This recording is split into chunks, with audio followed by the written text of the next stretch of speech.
Eden T വിയുടെ ശാപ school പാഠപഠനത്തിലേക്ക് എല്ലാവരെയും ഹാർദവമായിട്ട് സ്വാഗതം ചെയ്തുകൊള്ളുന്നു. പുതിയൊരു വർഷത്തിലേക്ക് നമ്മൾ കടന്നിരിക്കുകയാണ്. പുതിയൊരു ക്വാർട്ടറാണ്, ആദ്യത്തെ ക്വാർട്ടറാണ്. ആദ്യത്തെ ക്വാർട്ടറിൽ നമ്മൾ പഠിക്കുന്നതായിട്ടുള്ള ഭാഗം സ്വർഗത്തെയും ഭൂമിയും ഒന്നിപ്പിക്കുന്നു. ക്രിസ്തു ഫിലിപ്പിയർക്ക് എഴുതിയ ലേഖനത്തിലും കൊലോസ്യർക്ക് എഴുതിയ ലേഖനത്തിലും എന്ന് പറയുന്ന ഭാഗത്തെക്കുറിച്ചിട്ടാണ് നമ്മൾ പ്രധാനമായിട്ടും പഠിക്കുന്നത്. നോക്കുക, സ്വർഗത്തെയും ഭൂമിയെയും ഒന്നിപ്പിക്കുന്നു. ക്രിസ്തു ഫിലിപ്പിയർക്ക് എഴുതിയ ലേഖനത്തിനകത്തും അതുപോലെ കൊലോസ്യർക്ക് എഴുതിയ ലേഖനത്തിനകത്തും എന്ന് പറയുന്ന ഭാഗം.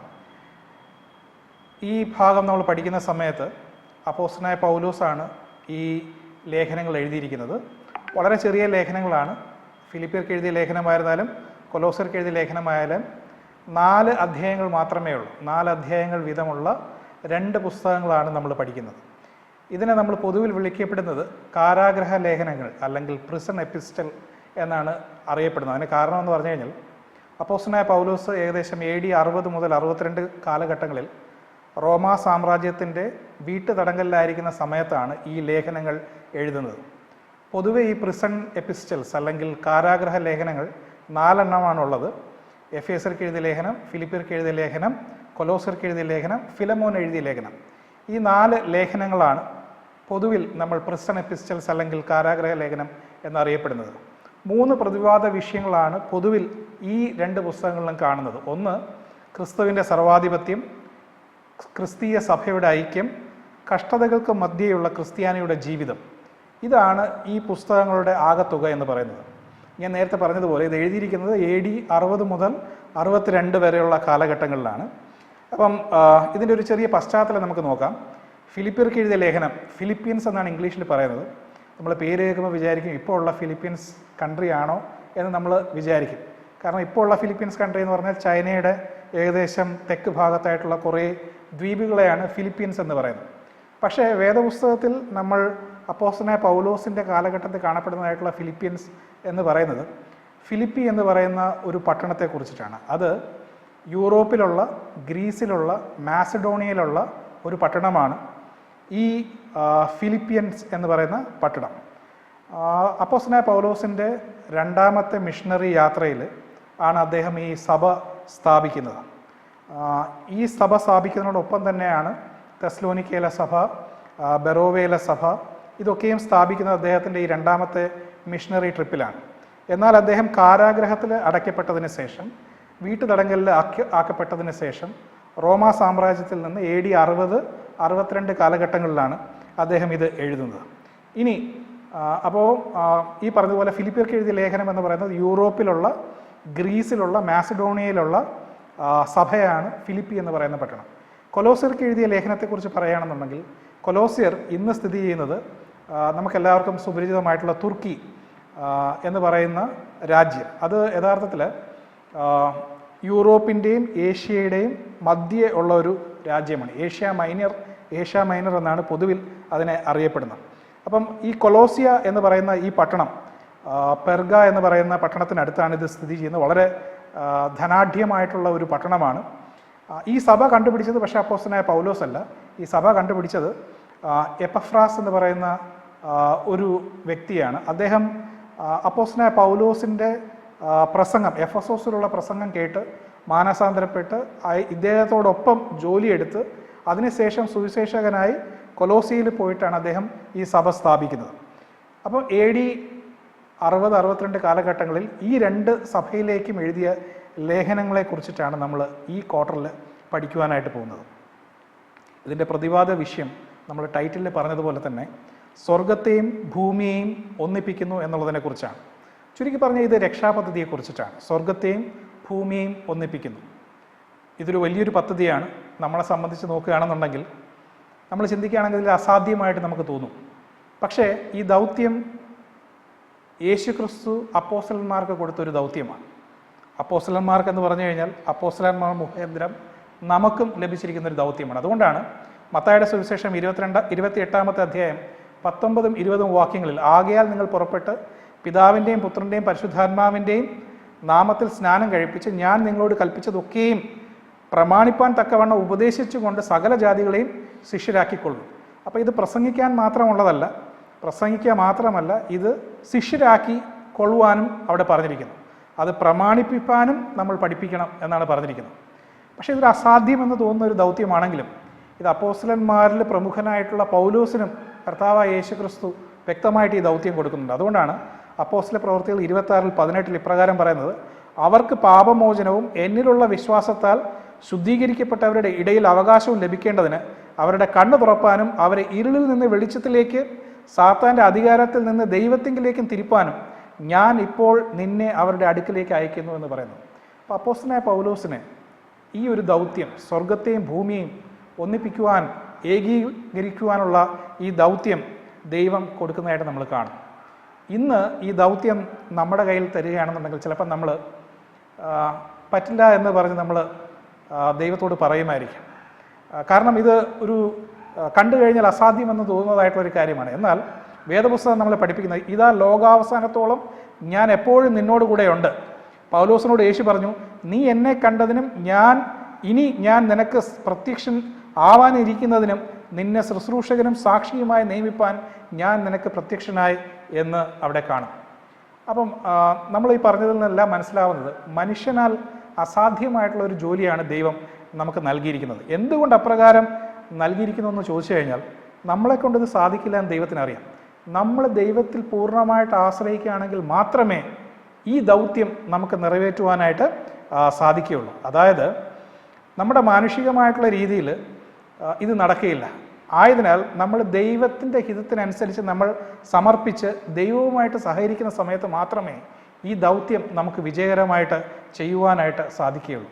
ഇതിൻ്റെ അർത്ഥം നമ്മളെല്ലാവരെയും സുവിശേഷം പറഞ്ഞ് അവരെ സ്നാനപ്പെടുത്തണമെന്നല്ല. കാരണം വേദപുസ്തകം പറയുന്നത് എല്ലാവരും ശിഷ്യരാകണമെന്നോ എല്ലാവരും മാനസാന്തരപ്പെടണമെന്നോ ദൈവം ഒരിക്കലും വാഗ്ദത്തം ചെയ്തിട്ടില്ല. പക്ഷേ വേദപുസ്തകം പറയുന്നു, ലോകമെമ്പാടും സകല ജനങ്ങൾക്കും സാക്ഷ്യമായി ഇത് പ്രസംഗിക്കപ്പെടണം, അപ്പോൾ ലോകത്തിൻ്റെ അവസാനം വരും. അപ്പോൾ ഇതൊരു സാക്ഷ്യമായിട്ട് പ്രസംഗിക്കുക, അപ്രകാരം ഭൂമിയെയും സ്വർഗത്തെയും ഒന്നിപ്പിക്കുക എന്നുള്ളൊരു വലിയ ദൗത്യമാണ് നമുക്ക് നൽകിയിരിക്കുന്നത്. എന്നാൽ ആരാണ് യഥാർത്ഥത്തിൽ ഭൂമിയെയും സ്വർഗത്തെയും ഒന്നിപ്പിക്കുന്നത് എന്നുള്ളൊരു ചോദ്യമുണ്ട്. ഒരു മനുഷ്യൻ വിശന്ന് അവശനായിട്ട് മരുഭൂമിയിൽ കൂടെ നടക്കുകയാണ്. അവന് വളരെയധികം പ്രയാസമുണ്ട്. കാരണം അവന് ദൈവം വലിയൊരു വാഗ്ദത്തം കൊടുത്തു. നിന്നെ ഞാൻ വലിയൊരു സന്തതിയാക്കുമെന്ന് അവൻ ജനിക്കുന്ന സമയത്ത് തന്നെ ദൈവം അവന് വാഗ്ദത്തം കൊടുത്തതാണ്.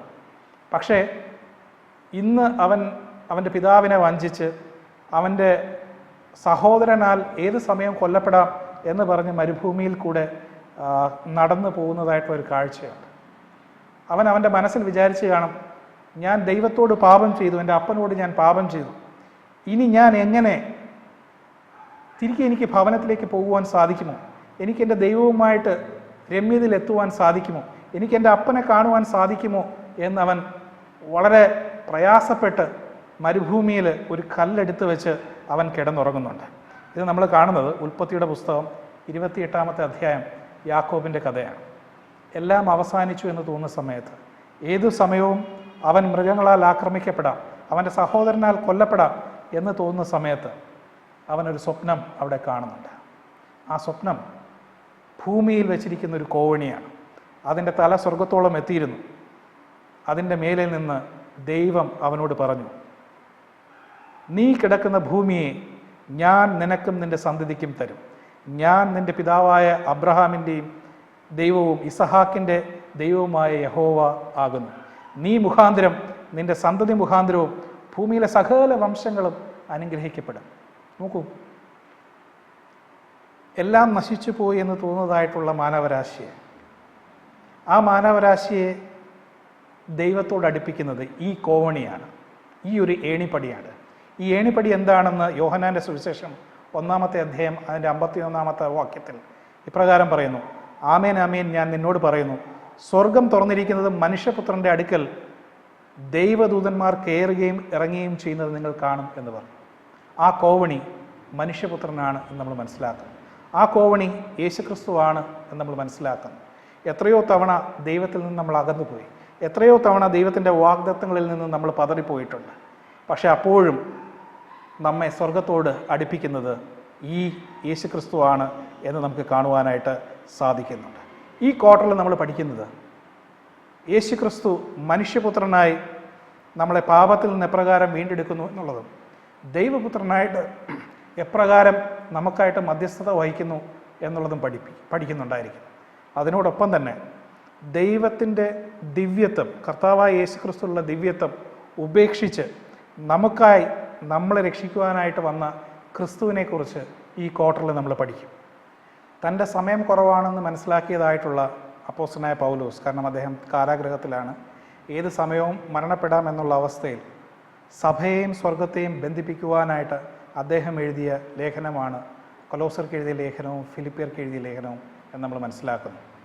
ഇന്ന് നമുക്കാണ് ആ ദൗത്യം ദൈവം നൽകിയിരിക്കുന്നത്. കാരണം വെളിപാടിൻ്റെ പുസ്തകം 14-ാമത്തെ അധ്യായത്തിൽ കാണുന്ന 3 ദൂതന്മാരുടെ ദൂത് മുഖാന്തരം സഭയെയും സ്വർഗത്തെയും എപ്രകാരം ഒന്നിപ്പിക്കാം എന്ന് ഈ ക്വാർട്ടറിലെ ഈ പാഠപഠനത്തിൽ കൂടെ നമുക്ക് മനസ്സിലാക്കാവുന്നതാണ്.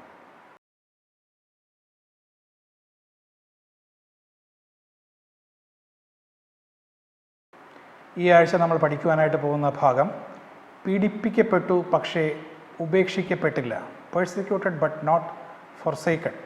നമ്മൾ സാധാരണ കേൾക്കാറുള്ളൊരു വാചകമാണ്. കൊല്ലാൻ പക്ഷേ തോൽപ്പിക്കാൻ പറ്റില്ല. അതിൻ്റെ അർത്ഥം എന്ന് പറഞ്ഞു കഴിഞ്ഞാൽ, ഈവൻ ഞാൻ കൊല്ലപ്പെട്ടാലും എൻ്റെ ആശയങ്ങളിൽ നിന്ന് ഞാൻ വ്യതിചലിക്കുകയില്ല എന്നുള്ളതാണ് എൻ്റെ അർത്ഥം എന്ന് പറയുന്നത്.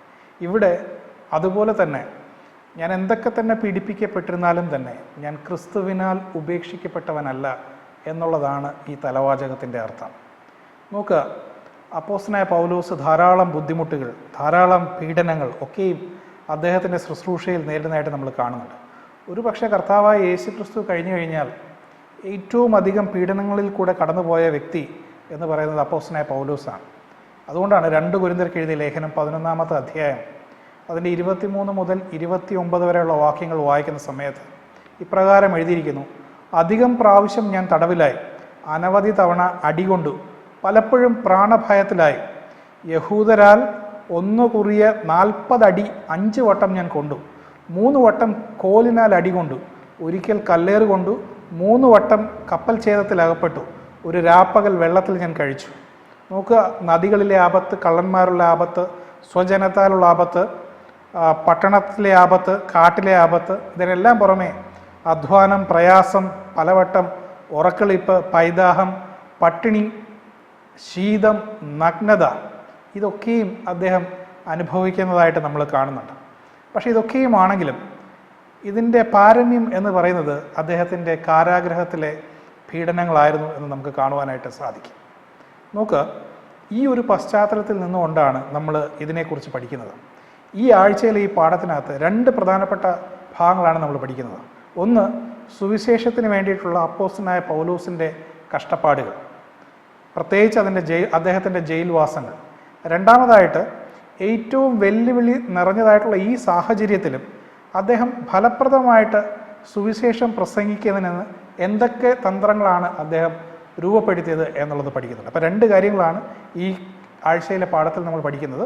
ഒന്ന്, സുവിശേഷത്തിന് വേണ്ടിയിട്ടുള്ള അപ്പോസ്തലനായ പൗലോസിൻ്റെ കഷ്ടപ്പാടുകൾ, പ്രത്യേകിച്ച് ജയിൽവാസം. രണ്ടാമത്തത്, ഏറ്റവും വെല്ലുവിളി നിറഞ്ഞ സാഹചര്യത്തിലും എപ്രകാരം അദ്ദേഹം സുവിശേഷം പറയാം എന്നുള്ളതിന് എന്തൊക്കെ തന്ത്രങ്ങൾ അദ്ദേഹം തിരഞ്ഞെടുത്തു എന്നുള്ളത് നമുക്ക് കാണുവാനായിട്ട് സാധിക്കുന്നു. അതുകൊണ്ടാണ് നമ്മൾ മനപ്പാഠവാക്യം ഇപ്രകാരം എഴുതുന്നത്. ഫിലിപ്പിയർക്ക് എഴുതിയ ലേഖനം 4-ാമത്തെ അധ്യായം 4-ാമത്തെ വാക്യം നമുക്ക് എല്ലാവർക്കും വളരെ സുപരിചിതവും നമ്മൾ പ്രയാസങ്ങളിൽ അകപ്പെട്ടിരിക്കുന്ന സമയത്ത് നമ്മൾ ഏറ്റവും അധികം ആശ്വസിപ്പിക്കുന്നതുമായിട്ടുള്ള ഒരു വാക്യമാണ് നമുക്ക് മനപ്പാഠവാക്യമായിട്ട് നമുക്ക് നൽകിയിരിക്കുന്നത്. അതിപ്രകാരമാണ് പറയുന്നത്: കർത്താവിൽ എപ്പോഴും സന്തോഷിപ്പിൻ, സന്തോഷിപ്പിൻ എന്ന് ഞാൻ പിന്നെയും പറയും. നോക്കുക, ഇവിടെ അപ്പോസ്തലനായ പൗലോസ് സന്തോഷിക്കുവാൻ പറയുന്നത് അദ്ദേഹം ഒരു കൊട്ടാരത്തിലിരുന്നു കൊണ്ടോ അല്ലെങ്കിൽ നമ്മളെപ്പോലെ എന്തെങ്കിലും ജോലി ചെയ്തുകൊണ്ടിരിക്കുമ്പോഴോ അല്ല അദ്ദേഹം പറയുന്നത്. ജയിലിൽ ഏറ്റവും വലിയ പീഡനങ്ങൾ അനുഭവിച്ചു കൊണ്ടിരിക്കുന്ന സമയത്താണ് അദ്ദേഹം ഈ വാക്യങ്ങൾ നമ്മളോട് പറയുന്നത്. കർത്താവിൽ എപ്പോഴും സന്തോഷിപ്പിൻ. എന്നിട്ട് അദ്ദേഹം ഒരിക്കൽ കൂടെ പറയുന്നു, സന്തോഷിപ്പിൻ എന്ന് ഞാൻ പിന്നെയും പറയുന്നു. എന്നിട്ട് അദ്ദേഹം പറയുന്നത്, ഒന്നിനെക്കുറിച്ച് നിങ്ങൾ വിചാരപ്പെടരുത്, എല്ലാത്തിലും പ്രാർത്ഥനയാലും അപേക്ഷയാലും നിങ്ങളുടെ കാര്യങ്ങൾ സ്തോത്രത്തോടു കൂടെ ദൈവത്തെ അറിയിക്കുകയത്രേ വേണ്ടത് എന്ന് പറയുന്നു. നോക്കുക, ഒരു കഥ തുടക്കത്തിൽ ഇപ്രകാരം പറയുന്നു. ഒരു അഡ്വന്റിസ്റ്റ് പാസ്റ്റർ ഒരു വ്യാജ ആരോപണ മുഖാന്തരം അദ്ദേഹം ഒരു തടവറയിൽ അകപ്പെടുകയാണ്. അദ്ദേഹത്തിൻ്റെ മനസ്സിൽ വളരെയധികം പ്രയാസങ്ങൾ വന്നു. കാരണം തടവറ എന്ന് പറയുമ്പോഴത്തേക്ക് കള്ളന്മാർക്കും കൊലപാതകന്മാർക്കും ഒക്കെയുമുള്ളൊരു അവസരത്തിലാണ്. അപ്പം ജനങ്ങൾ എന്ത് വിചാരിക്കുമെന്നൊക്കെയും അദ്ദേഹത്തിന് ചിന്തിക്കാമായിരുന്നു. അദ്ദേഹം വളരെയധികം ആശയക്കുഴപ്പത്തിലായി. പിന്നീട് അദ്ദേഹത്തിന് മനസ്സിലായി ദൈവം അദ്ദേഹത്തിന് ഈ ജയിലറകളിൽ ഒരു ദൗത്യം ഏർപ്പെടുത്തിയിട്ടുണ്ടെന്ന് മനസ്സിലായി. കാരണം ഇദ്ദേഹം ഒരു പാസ്റ്ററാണെന്ന് മനസ്സിലാക്കിയതിന് ശേഷം കൂടെ ഉണ്ടായിരുന്ന തടവറയിലുള്ള ആൾക്കാരൊക്കെയും വന്നിട്ട് പ്രാർത്ഥിക്കുവാൻ ആവശ്യപ്പെടുകയും പ്രസംഗിക്കുവാൻ ആവശ്യപ്പെടുകയും ഒക്കെയും ചെയ്യുന്നതായിട്ട് നമ്മൾ കാണുന്നു. അപ്പോൾ അദ്ദേഹത്തിന് മനസ്സിലായി അദ്ദേഹത്തിൻ്റെ ഈ പ്രയാസത്തിലും അദ്ദേഹത്തിൻ്റെ ഈ പ്രതിസന്ധിയിലും ദൈവത്തിന് ഒരു ഉദ്ദേശമുണ്ടായിരുന്നു എന്ന് അദ്ദേഹത്തിന് മനസ്സിലായി. അപ്പോസ്തലനായ പൗലോസ് ഫിലിപ്പിയർക്ക് എഴുതിയ ലേഖനവും കൊലോസ്യർക്ക് എഴുതിയ ലേഖനവും ജയിലിൽ നിന്ന് ഇത് എഴുതുന്നതായിട്ട് നമ്മൾ കാണും. അതുമാത്രമല്ല, ഇതിനു മുമ്പ് ഫിലിപ്പിയറിലായിരിക്കുന്ന സമയത്ത് അദ്ദേഹത്തെ ജയിലിലടക്കുകയും അദ്ദേഹത്തിൻ്റെ കാൽ ആമത്തിലിട്ടു എന്ന് അപ്പോസ്തല പ്രവൃത്തികൾ 16-ാമത്തെ അധ്യായത്തിൽ നമ്മൾ കാണുന്നുണ്ട്. അർദ്ധരാത്രിയിൽ എന്നിട്ടും അദ്ദേഹം പ്രാർത്ഥിക്കുകയും അതുപോലെ ദൈവത്തിന് സ്തുതിഗീതങ്ങൾ ആലപിക്കുകയും ചെയ്യുന്നതായിട്ട് നമ്മൾ കാണും. അപ്പോസ്തലനായ പൗലോസ് സന്തോഷം കണ്ടെത്തിയത് സാഹചര്യങ്ങളിലായിരുന്നില്ല. അപ്പോസ്തലനായ പൗലോസ് സന്തോഷം കണ്ടെത്തിയിരുന്നത് അവൻ്റെ പ്രിയ രക്ഷകനായ കർത്താവായ യേശുക്രിസ്തുവിലായിരുന്നു എന്ന് നമുക്ക് കാണുവാനായിട്ട് മനസ്സിലാക്കുന്നു. അതുകൊണ്ടാണ് അപ്പോസ്തലനായ പൗലോസ് റോമർക്കെഴുതിയ ലേഖനം 8-ാമത്തെ അധ്യായം 35-ാമത്തെ വാക്യം ഇപ്രകാരം പറയുന്നത്: ക്രിസ്തുവിൻ്റെ സ്നേഹത്തിൽ നിന്ന് നമ്മെ വേർപിരിക്കുന്നത് ആർ? കഷ്ടതയോ സങ്കടമോ ഉപദ്രവമോ പട്ടിണിയോ നഗ്നതയോ ആപത്തോ അതോ വാളോ എന്ന് ചോദിക്കുന്നു. എന്നിട്ട് അദ്ദേഹം പറയുന്നത്, നാമോ നമ്മെ സ്നേഹിച്ചവൻ മുഖാന്തരം ഇതിലൊക്കെയും പൂർണ്ണ ജയം പ്രാപിക്കും. മരണത്തിനോ ജീവനോ ദൂതന്മാർക്കോ വാഴ്ചകൾക്കോ അധികാരങ്ങൾക്കോ ഇപ്പോഴുള്ളതിനോ വരുവാനുള്ളതിനോ ഉയരത്തിലുള്ളതിനോ ആഴത്തിനുള്ളതിനോ മറ്റ് യാതൊരു സൃഷ്ടിക്കോ നമ്മുടെ കർത്താവായ യേശുക്രിസ്തുവിലുള്ള സ്നേഹത്തിൽ നിന്ന് നമ്മെ വേർപിരിപ്പാൻ കഴിയുകയില്ല എന്ന് ഞാൻ ഉറച്ചിരിക്കുന്നു. നമുക്ക് എന്ത് വിശ്വാസമാണ് അപ്പോസ്തലനായ പൗലോസ് കാണിക്കുന്നത്. പ്രയാസങ്ങൾക്ക് മധ്യേ, കഷ്ടങ്ങൾക്ക് മധ്യേ, ജയിലറയ്ക്കുള്ളിൽ അദ്ദേഹം പറയുകയാണ്, ആർക്ക് എന്നെ ക്രിസ്തുവിൻ്റെ സ്നേഹത്തിൽ നിന്ന് വേർപിരിക്കുവാൻ കഴിയും? ആർക്കും തന്നെ അതിന് സാധിക്കില്ല. ഈവൻ മരണത്തിനും ജീവനും ദൂതന്മാർക്കോ വാഴ്ചകൾക്കോ ഒന്നും തന്നെ അത് സാധിക്കുകയില്ല എന്ന് പറയുന്നു. പാഠം കേൾക്കുന്ന നമ്മൾക്ക് ഓരോരുത്തർക്കും ഇന്ന് ദൈവം നമ്മളോട് സംസാരിക്കുന്നത്, നമ്മുടെ കഷ്ടങ്ങളിൽ ദൈവത്തിനൊരു ഉദ്ദേശമുണ്ട്, അതിൽ വിശ്വസ്തയോടെ ഇരിക്കുവാൻ ദൈവം നമ്മളോട് ആവശ്യപ്പെടുന്നു. അതുകൊണ്ടാണ് നമ്മളൊരു പാട്ടിൻ്റെ 2 വരി പ്രകാരം പാടും: കഷ്ടതയുടെ കൈപ്പു നീരിൻ പാത്രവും അങ്ങ് എൻ കരങ്ങളിൽ കുടിപ്പാൻ തന്നാൽ ചോദ്യം ചെയ്യാതെ വാങ്ങിപ്പാനം ചെയ്യുവാൻ തിരുകൃപ എന്നിൽ പകരണമേ. ആപത്തുവേളകളിൽ ആനന്ദവേളകളിൽ അകലാത്ത എൻ യേശുവേ, അങ്ങയുടെ പാദം കുമ്പിടുന്നു ഞാൻ.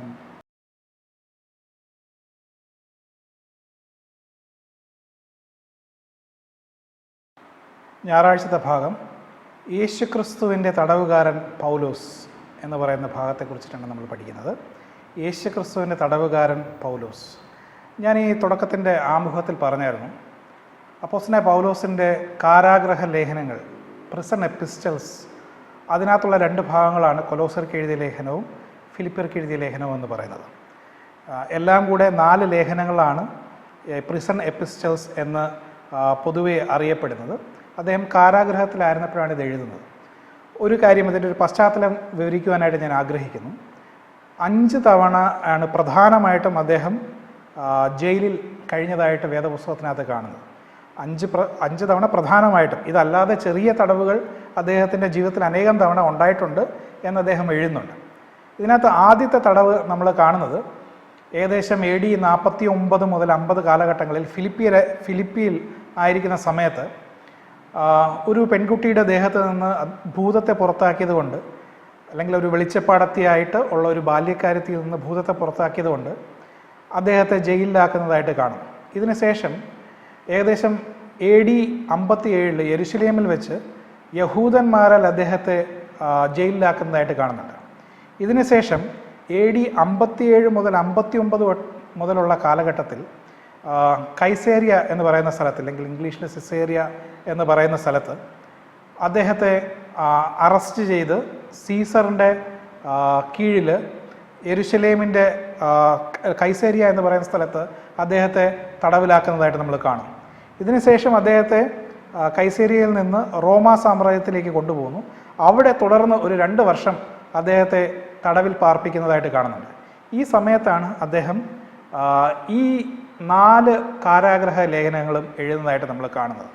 എഫേസർക്ക് എഴുതിയ ലേഖനം, ഫിലിപ്പർക്ക് എഴുതിയ ലേഖനം, കൊലോസർക്ക് എഴുതിയ ലേഖനം, ഫിലമോൻ എഴുതിയ ലേഖനം, ഈ 4 ലേഖനങ്ങളും എഴുതുന്നതായിട്ട് നമ്മൾ കാണുന്നത്. നോക്കുക, ഇതിന് ശേഷവും അദ്ദേഹം ഒരിക്കൽ കൂടെ കാരാഗ്രഹത്തിലാവുന്നുണ്ട്. അത് റോമാ സാമ്രാജ്യത്തിൻ്റെ കീഴിൽ തന്നെയാണ്.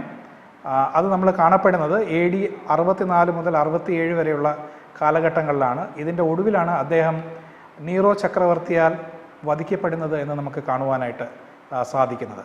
ഈ അവസാന തടവ സമയത്താണ് അദ്ദേഹം 2 തീമത്തിയുടെ പുസ്തകം എഴുതുന്നത്. ഇതിനെ പൊതുവേ നമ്മൾ പറയപ്പെടുന്നത് പാസ്റ്ററൽ എപ്പിസ്റ്റൽ അല്ലെങ്കിൽ സഭാ ശുശ്രൂഷക ലേഖനം എന്നാണ് അറിയപ്പെടുന്നത്.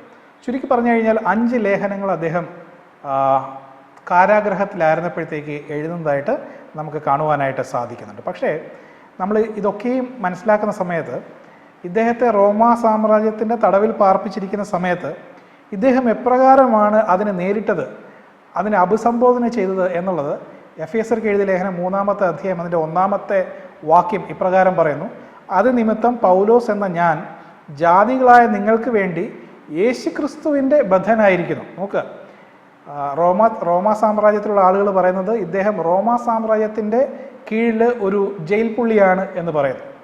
കൂടെ ഉണ്ടായിരുന്ന ബാക്കിയുള്ള ഇദ്ദേഹത്തിനെതിരെയുള്ള ആൾക്കാരൊക്കെ പറയുന്നത് ഇദ്ദേഹം ഒരു ജയിൽ പുള്ളിയായിട്ട് റോമക്കാരുടെ കീഴിൽ കഴിയുകയാണെന്ന് പറയുന്നു. പക്ഷേ അപ്പോസ്തലനായ പൗലോസ് പറയുന്നത് എന്നെ ആരും ജയിലിലേക്ക് കൊണ്ടുവന്നതല്ല, ഞാൻ കർത്താവായ യേശുക്രിസ്തുവിൻ്റെ ബദ്ധനാണ് എന്നാണ് പറയുന്നത്. I M A prisoner of Christ. ഇതാണ് ഫിലമോൻ എഴുതിയ ലേഖനം 1-ാമത്തെ അധ്യായം 1-ാമത്തെ വാക്യത്തിനകത്തും അദ്ദേഹത്തിൻ്റെ ആമുഖം തുടങ്ങുന്നത് യേശുക്രിസ്തുവിൻ്റെ ബദ്ധനായ പൗലോസും സഹോദരനായ തീമോത്തിയോസും എന്നാണ് പറയുന്നത്. വേറൊരു സ്ഥലത്ത് അദ്ദേഹം പറയുന്നത് ഞാൻ ചങ്ങല ധരിച്ച സ്ഥാനപതി, I am an ambassador in chains. എഫേസർക്ക് എഴുതിയ ലേഖനം 6-ാമത്തെ അധ്യായം 19-ാമത്തെ വാക്യം അദ്ദേഹം പറയുന്നത് അങ്ങനെയാണ്. നോക്ക്, ലോകത്തിലുള്ള ആൾക്കാർ അദ്ദേഹം തന്നെ വിചാരിച്ചിട്ടുണ്ടായിരിക്കാം, ഒരു പക്ഷേ ഞാൻ ജയിലിലല്ലായിരുന്നു എന്നുണ്ടെങ്കിൽ എനിക്ക് കുറേ കൂടെ മികച്ചതായിട്ട് സുവിശേഷ പ്രവർത്തനം നടത്തുവാനായിട്ട് സാധിക്കുമായിരിക്കാം എന്ന് അദ്ദേഹം ചോദിക്കുമായിരിക്കാം. പക്ഷേ അദ്ദേഹത്തിൻ്റെ ഏറ്റവും മികച്ച സുവിശേഷ പ്രവർത്തനം നടക്കുന്നത് അദ്ദേഹം ജയിലിലായിരിക്കുമ്പോഴാണ് എന്ന് നമുക്ക് കാണുവാനായിട്ട് സാധിക്കുന്നുണ്ട്. നോക്കുക, നേരത്തെ ഞാൻ പറഞ്ഞതുപോലെ ബാക്കിയുള്ളവർക്ക് അദ്ദേഹം ഒരു പൊളിറ്റിക്കൽ ക്രിമിനലായിട്ടോ അല്ലെങ്കിൽ ഒരു ക്രിമിനലായിട്ട് അകത്ത് കിടക്കുന്ന സമയത്ത് അദ്ദേഹം പറയുന്നത് I am a prisoner of Christ, ഞാൻ യേശുക്രിസ്തുവിൻ്റെ ബദ്ധനാണ് എന്ന് അദ്ദേഹം അവിടെ പറയുന്നതായിട്ട് നമുക്ക് കാണുവാനായിട്ട് സാധിക്കുന്നുണ്ട്. നോക്കുക, ഇതിൽ നിന്ന് നമ്മൾ പഠിക്കേണ്ടതായിട്ടുള്ളൊരു കാര്യം, ഏത് സാഹചര്യത്തിലും യേശുക്രിസ്തുവിനോടുള്ള വിശ്വസ്തത അദ്ദേഹം എപ്പോഴും കൈക്കൊണ്ടിരുന്നു എന്ന് നമുക്ക് കാണുവാനായിട്ട് സാധിക്കുന്നുണ്ട്. നമ്മൾ ഈ ലേഖനങ്ങൾ വായിക്കുന്ന സമയത്ത് ഇദ്ദേഹം എവിടെയാണ് ജയിലിനകത്ത് ആയിരുന്നത് എന്ന് നമുക്ക് കൃത്യമായിട്ട് മനസ്സിലാക്കുവാനായിട്ട് സാധിക്കില്ല. ചിലർ പറയും അത് എഫെസോസിലാണെന്ന് പറയും, ചിലർ പറയും അത് കൈസേരിയയിലാണെന്ന് പറയാറുണ്ട്. പക്ഷേ വേദപുസ്തകത്തിനകത്ത് എഫെസോസിലാണ് എന്നുള്ളതിനെക്കുറിച്ച് യാതൊരു രേഖയും കാണാറില്ല. കൈസരിയ ആണ് എന്ന് നമുക്ക് ഒരു പക്ഷേ പറയാം. പക്ഷേ കൈസരിയയിൽ വെച്ചിട്ട്, കൈസരിയ എന്ന് പറയുന്ന സമയത്ത് AD 57 മുതൽ 59 വരെയുള്ള കാലഘട്ടങ്ങളിൽ അദ്ദേഹം കൈസേരിയയിനകത്താണ് വീട്ടുതടങ്കലിലായിരുന്നതായിട്ട് നമ്മൾ കാണുന്നു. ആ സമയത്ത് ഒരു പക്ഷേ അദ്ദേഹത്തിൻ്റെ ജീവിതത്തിൽ യാതൊരു തരത്തിലുള്ള ജീവഹാനിക്കുള്ള ഭീഷണിയും ഉണ്ടായിരുന്നില്ല. എന്നാൽ ഫിലിപ്പിയർക്ക് എഴുതിയ ലേഖനത്തിനകത്തും വ്യക്തമായിട്ട് അദ്ദേഹത്തിന് ജീവന് ഭീഷണിയുള്ളതായിട്ട് കാണുന്നു. ഇത് വ്യക്തമാക്കുന്നത് ഇദ്ദേഹം കൈസരിയയിൽ ബദ്ധനായിരുന്നപ്പോഴല്ല ഈ ലേഖനങ്ങൾ എഴുതിയത് എന്ന് നമുക്ക് മനസ്സിലാക്കുവാനായിട്ട് സാധിക്കും. പിന്നെ ഇദ്ദേഹം എവിടെയായിരുന്നു എന്ന് മനസ്സിലാക്കുവാൻ നമുക്ക് ചില സൂചനകൾ വേദപുസ്തകത്തിനകത്ത് നൽകുന്നുണ്ട്. അത് പ്രധാനമായിട്ടുള്ള ഒരു കാര്യമെന്ന് പറഞ്ഞു കഴിഞ്ഞാൽ പ്രോട്ടോറിയം, അല്ലെങ്കിൽ പ്രോട്ടോറിയം എന്ന് പറഞ്ഞാൽ റോമൻ ഗവർണറിൻ്റെ തലസ്ഥാനമോ അല്ലെങ്കിൽ റോമൻ ഉദ്യോഗസ്ഥരുടെ ആസ്ഥാനമോ ആയിട്ടാണ് കാണപ്പെടുന്നത്. ഇതിനെക്കുറിച്ച് ഈ ലേഖനത്തിനകത്ത്, പ്രത്യേകിച്ച് ഫിലിപ്പിയർക്ക് എഴുതിയ ലേഖനം 1-ാമത്തെ അധ്യായം അതിൻ്റെ 12 മുതലുള്ള ഭാഗം വായിക്കുന്ന സമയത്ത് ഇപ്രകാരം കാണുന്നു: എൻ്റെ ബന്ധനങ്ങൾ ക്രിസ്തു നിമിത്തമാകുന്നു എന്ന് അകമ്പടി പട്ടാളത്തിലൊക്കെയും ശേഷം എല്ലാവർക്കും തെളിവായി വരികയും ചെയ്തു എന്ന് കാണും. അകമ്പടി പട്ടാളം എന്ന് പറയുന്നത് അത് ഉദ്ദേശിക്കുന്നത് റോമ സാമ്രാജ്യത്തിലെ ഏറ്റവും മുതിർന്ന ഗവർണറിൻ്റെ അകമ്പടി സേവിക്കുന്ന ഗാർഡിനെയാണ് അവിടെ സൂചിപ്പിക്കുന്നത്. ചുരുക്കി പറഞ്ഞു കഴിഞ്ഞാൽ അദ്ദേഹം സീസറിൻ്റെ കീഴിൽ റോമ പട്ടണത്തിൽ വീട്ടുതടങ്കലിലായിരുന്നു എന്ന് നമുക്ക് മനസ്സിലാക്കുവാനായിട്ട് സാധിക്കുന്നു. അതുകൊണ്ടാണ് ഫിലിപ്പിയർക്ക് എഴുതിയ ലേഖനം 4-ാമത്തെ അധ്യായം അതിൻ്റെ 22-ാമത്തെ വാക്യം വായിക്കുന്ന സമയത്ത് വിശുദ്ധന്മാരെല്ലാവരും വിശേഷാൽ കൈസരുടെ അരമനയിലുള്ളവരും നിങ്ങളെ വന്ദനം ചെയ്യുന്നു എന്ന് അവിടെ കാണിച്ചിരിക്കുന്നു. നോക്കാം, ഇദ്ദേഹത്തെ ജയിലിൽ അടച്ചത് പിശാചിൻ്റെ കൂട്ടാളികളും വിചാരിച്ചത് ഇതോടുകൂടെ ഇദ്ദേഹത്തിൻ്റെ സുവിശേഷ പ്രവർത്തനം നിൽക്കും എന്നുള്ളതായിരുന്നു. എന്നാൽ ദൈവത്തിന് അപ്പോസ്തലനായ പൗലോസിനെ കുറിച്ചൊരു വലിയ ഉദ്ദേശമുണ്ടായിരുന്നു നമുക്ക് കാണുവാനായിട്ട് സാധിക്കും. അതുകൊണ്ടാണ് ഫിലിപ്പിയർക്ക് എഴുതിയ ലേഖനം 1-ാമത്തെ അധ്യായം 12-ാമത്തെ വാക്യം വായിക്കുന്ന സമയത്ത് എൻ്റെ ബന്ധനങ്ങൾ ക്രിസ്തു നിമിത്തമാകുന്നു എന്ന് ആർക്കൊരു സാക്ഷ്യമാകുന്നു? അകമ്പടി പട്ടാളത്തിലൊക്കെയും ഉള്ളവർക്കൊരു സാക്ഷ്യമാകുന്നു എന്ന് പറഞ്ഞു. അതുമാത്രമല്ല, ഫിലിപ്പിയർക്ക് എഴുതിയ ലേഖനം 4-ാമത്തെ അധ്യായം 22-ാമത്തെ വാക്യത്തിനകത്ത് കൈസരുടെ അരമനയിലുള്ള എല്ലാവരും നിങ്ങളെ വന്ദനം ചെയ്യുന്നു എന്ന് പറഞ്ഞു കഴിഞ്ഞാൽ ഈവൻ സീസറിൻ്റെ കൊട്ടാരത്തിലുണ്ടായിരുന്ന ആളുകൾ പോലും ഇദ്ദേഹത്തിൻ്റെ സുവിശേഷം കേട്ട് കുറേ പേര് സുവിശേഷത്തോടൊപ്പം ചേർന്നതായിട്ട് നമുക്ക് കാണുവാനായിട്ട് സാധിക്കുന്നു. നമുക്ക് എത്ര പേർക്ക് ഇതിങ്ങനെ സാധിക്കാറുണ്ട്? പ്രയാസങ്ങൾ വരുന്ന സമയത്ത്, പ്രതിസന്ധികൾ വരുന്ന സമയത്ത് അതിനെ ഒരു ഇന്ധനമാക്കി മാറ്റി, അത് ദൈവവേലയ്ക്കുള്ളൊരു ഉപാധിയാക്കി മാറ്റി 10 മടങ്ങ് ശക്തിയോടുകൂടെ, ഏറ്റവും അധികം ശക്തിയോടുകൂടെ ദൈവത്തിൻ്റെ വേല ചെയ്യുവാൻ അപ്പോസ്തലനായ പൗലോസ് സാധിച്ചിരുന്നു എന്ന് കാണുവാനായിട്ട് സാധിക്കുന്നുണ്ട്. ഇന്നത്തെ പകൽക്കാലം നമ്മൾ ആരെങ്കിലും പ്രയാസങ്ങളിൽ കൂടെ കടന്നു പോകുന്നുണ്ടെങ്കിൽ നിങ്ങൾക്കൊരു ദൈവ ഉദ്ദേശമുണ്ടെന്നും ഈ പ്രയാസത്തിലും നിങ്ങളൊരു സാക്ഷ്യമായിരിക്കണം എന്ന് ദൈവം നമ്മളോട് ആവശ്യപ്പെടുന്നു.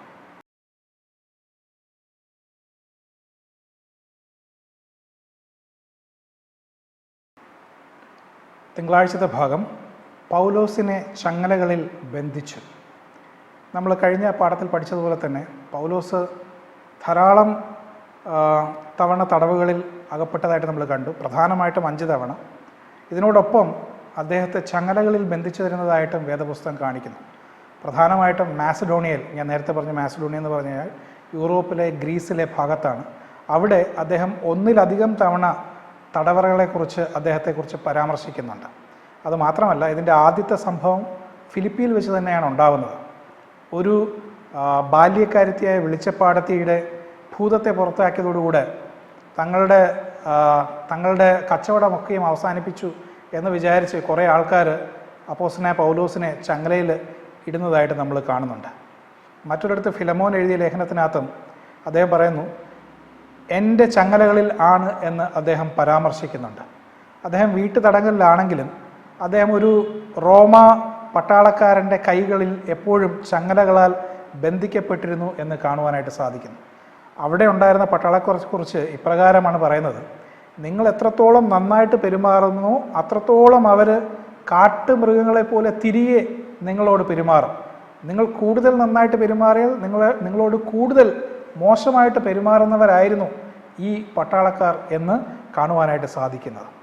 ഈ പീഡനങ്ങളെയൊക്കെയും എങ്ങനെയാണ് അപ്പോസ്തലനായ പൗലോസ് കണ്ടിരുന്നത് എന്ന് അദ്ദേഹത്തിൻ്റെ തന്നെ ലേഖനത്തിനകത്ത് 2 കൊരിന്ത്യർക്ക് എഴുതിയ ലേഖനം 4-ാമത്തെ അധ്യായം അതിൻ്റെ 8-ാമത്തെ വാക്യം മുതൽ നമ്മൾ വായിക്കുന്ന സമയത്ത് ഇപ്രകാരമാണ് കാണുന്നത്: ഞങ്ങൾ സകല വിധത്തിലും കഷ്ടം സഹിക്കുന്നവർ എങ്കിലും ഇടുങ്ങിയിരിക്കുന്നില്ല, ബുദ്ധിമുട്ടുന്നവർ എങ്കിലും നിരാശപ്പെടുന്നില്ല, ഉപദ്രവം അനുഭവിക്കുന്നവർ എങ്കിലും ഉപേക്ഷിക്കപ്പെടുന്നില്ല, വീണ് കിടക്കുന്നവർ എങ്കിലും ഞങ്ങൾ നശിച്ചു പോകുന്നില്ല.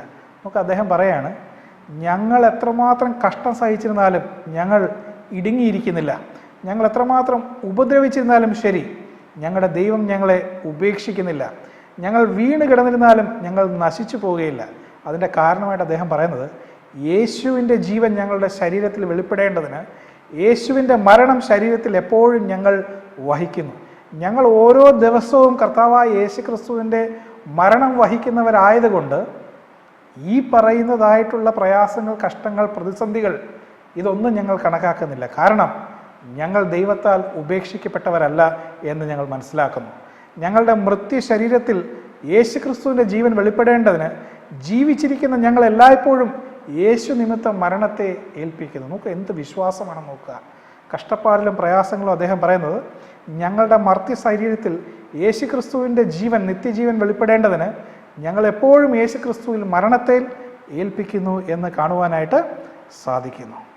വേറൊരു സ്ഥലത്ത് 2 കൊരിന്ത്യർക്ക് എഴുതിയ ലേഖനം 6-ാമത്തെ അധ്യായം 3 മുതൽ 7 വരെയുള്ള വാക്യങ്ങൾ ഇപ്രകാരം എഴുതുന്നു: ശുശ്രൂഷയ്ക്ക് ആക്ഷേപം വരാതിരിക്കേണ്ടതിന് ഞങ്ങൾ ഒന്നിലും ഇടർച്ചയ്ക്ക് ഹേതു കൊടുക്കാതെ സകലത്തിലും ഞങ്ങളെ തന്നെ ദൈവ ശുശ്രൂഷയ്ക്കായി കാണുന്നു. നമ്മളെല്ലാവരും പല രീതിയിൽ ശുശ്രൂഷ ചെയ്യുന്നവർ ആയിരിക്കാം. പാസ്റ്റർമാരായിട്ട് ശുശ്രൂഷ ചെയ്യുന്നവരുണ്ടായിരിക്കാം, അത് മൂപ്പന്മാരായിട്ട് ചെയ്യുന്നവരുണ്ടായിരിക്കാം. ഇവിടെ അപ്പോസ്തലനായ പൗലോസ് പറയുന്നത്, ഞങ്ങളുടെ ശുശ്രൂഷയ്ക്ക് ആക്ഷേപം വരാതിരിക്കേണ്ടതിന് ഞങ്ങൾ ഒന്നിലും ഇടർച്ചയ്ക്ക് ഹേതു കൊടുക്കാതെ സകലത്തിലും ഞങ്ങളെ തന്നെ ദൈവ ശുശ്രൂഷകരായിട്ട് കാണുന്നു. എങ്ങനെയാണ് അദ്ദേഹം ഈ പ്രശ്നത്തിലും പ്രയാസത്തിലും ഒക്കെയും അത് സാധിക്കുന്നത് എന്ന് അദ്ദേഹം അവിടെ എഴുതുന്നുണ്ട്.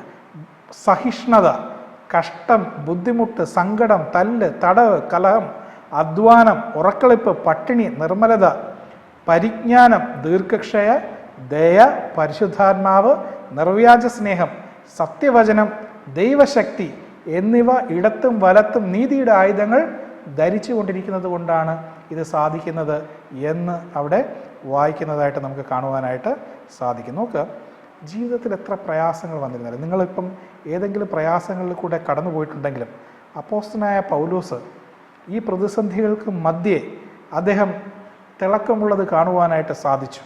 കാരണം അവിടെ പറയുന്നത്, പിശാച് ഞങ്ങളെ നശിപ്പിക്കുവാൻ ശ്രമിക്കുന്നുണ്ടെങ്കിലും ഞങ്ങൾ നശിച്ചു പോയിട്ടില്ല. പിശാച് ഞങ്ങളെ ഉപദ്രവിക്കുവാൻ ശ്രമിച്ചിട്ടുണ്ടെങ്കിലും ഞങ്ങളെ കർത്താവായ യേശുക്രിസ്തു ഉപേക്ഷിച്ചിട്ടില്ല എന്ന് അവിടെ കാണുവാനായിട്ട് സാധിക്കുന്നുണ്ട്. 3 കാര്യങ്ങളാണ് പ്രധാനമായിട്ടും ഈ പാഠത്തിനകത്ത് നമ്മൾ കാണുവാനായിട്ട് സാധിക്കുന്നത്. കഷ്ടങ്ങൾ വരുന്ന സമയത്ത്, പ്രയാസങ്ങൾ വരുന്ന സമയത്ത്, പ്രതിസന്ധികൾ വരുന്ന സമയത്ത് ദൈവം ഇതിനെ അതിജീവിക്കുവാനായിട്ട് നമുക്ക് ഒരു ശക്തി നൽകിയിട്ടുണ്ട്. അതെന്താണെന്ന് പറഞ്ഞു കഴിഞ്ഞാൽ, ദൈവം എപ്രകാരമാണോ പഴയ കാലത്ത് നിങ്ങളെ നടത്തിയത് അത് നിങ്ങൾ ഓർക്കുക. വീണു പോകാവുന്ന അവസ്ഥയിൽ, പരാജയപ്പെട്ടു പോകാവുന്ന അവസ്ഥയിൽ ദൈവം നിങ്ങളെ എപ്രകാരം വീണ്ടെടുത്തിട്ടുണ്ട് എന്നുള്ളത് നമ്മൾ ഓർക്കേണ്ടതാണ്. രണ്ടാമത്തത്, പ്രശ്നങ്ങൾ വരുന്ന സമയത്ത്, പ്രതിസന്ധികൾ വരുന്ന സമയത്ത് വേദപുസ്തകം നമ്മൾ പഠിച്ച് അതിനകത്ത് ദൈവത്തിൻ്റെ ദാസന്മാർ, അത് ഇയ്യോബായിരുന്നാലും ശരി, യോസേഫായിരുന്നാലും ശരി, എത്രയൊക്കെ പ്രയാസങ്ങൾ പ്രതിസന്ധികളിൽ കൂടെ കടന്നു പോയപ്പോഴും അവർ ദൈവത്തിൻ്റെ സന്നിധിയിൽ വിശ്വസ്തയോട് നിന്നോ, അവരെപ്രകാരം ദൈവം കരകയറ്റി എന്നുള്ള ദൈവത്തിൻ്റെ വചനങ്ങൾ നമുക്ക് എപ്പോഴും, ദൈവത്തിൻ്റെ സത്യവചനം നമുക്ക് എപ്പോഴും കൈമുതലായിട്ട് ഉണ്ടായിരിക്കണം. മൂന്നാമത്, ദൈവത്തിൻ്റെ പരിശുദ്ധാത്മാവ് നമ്മളിൽ പ്രവർത്തിക്കുകയാണെന്നുണ്ടെങ്കിൽ മാത്രമേ നമുക്ക് ദൈവിക സ്വഭാവത്തിൽ പങ്കാളിയാകുവാനായിട്ട് സാധിക്കുകയുള്ളൂ. നോക്കുക, അപ്പോസ്തലനായ പൗലോസ് ഇതുകൊണ്ടാണ് കഷ്ടങ്ങൾ വന്ന സമയത്ത്, പ്രയാസങ്ങൾ വന്ന സമയത്ത് പിടിച്ചു നിൽക്കുവാനായിട്ട് സാധിച്ചത്.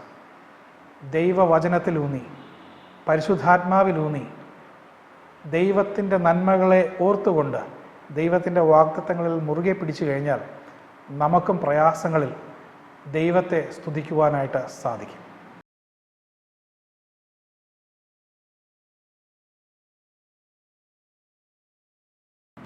ചൊവ്വാഴ്ചത്തെ ഭാഗം പൗലോസ് ഫിലിപ്പിയിൽ എന്ന് പറയുന്ന ഭാഗത്തെക്കുറിച്ചിട്ടാണ് നമ്മൾ പഠിക്കുന്നത്. ഞാൻ തുടക്കത്തിൽ പറഞ്ഞതുപോലെ തന്നെ അപ്പോസ്തലനായ പൗലോസിൻ്റെ 3 മിഷണറി യാത്രകൾ നമുക്ക് അപ്പോസ്തല പ്രവർത്തികളിൽ കാണുവാനായിട്ട് സാധിക്കും. അപ്പോസ്തല പ്രവർത്തികൾ അതിൻ്റെ 13-ാമത്തെ അധ്യായം മുതൽ 21-ാമത്തെ അധ്യായം വരെയാണ് ഈ 3 മിഷണറി യാത്രകളെക്കുറിച്ച് നമുക്ക് കാണുവാനായിട്ട് സാധിക്കുന്നത്. AD 46 മുതൽ 48 വരെയുള്ള ഭാഗങ്ങളിലാണ് ആദ്യത്തെ മിഷണറി യാത്ര നമുക്ക് കാണുവാനായിട്ട് സാധിക്കുന്നത്. ഇത് അപ്പോസ്തല പ്രവർത്തികൾ 13-ാമത്തെ അധ്യായവും 14-ാമത്തെ അധ്യായത്തിലാണ് കാണുന്നത്. ഇത് അദ്ദേഹം ബർണബാസ് എന്ന് പറയുന്ന വ്യക്തിയോടൊപ്പമാണ് ഈ മിഷണറി യാത്ര നടത്തുന്നത്. ഈ മിഷണറി യാത്രയിൽ അദ്ദേഹം സിറിയയിൽ നിന്ന് പുറപ്പെട്ട് അന്ത്യോക്യ, പെർഗ, അതുപോലെ സൈപ്രസ്, ഈ സ്ഥലങ്ങളാണ് അദ്ദേഹം പ്രധാനമായിട്ടും 1-ാമത്തെ മിഷണറി യാത്രയ്ക്കകത്ത് അദ്ദേഹം കവർ ചെയ്യുന്നത്. ഇതിന് പുറമെ ഇദ്ദേഹം ഭീകരമായിട്ട് കല്ലേറ് കൊള്ളുന്നതായിട്ട് നമുക്ക് കാണുവാനായിട്ട് സാധിക്കും.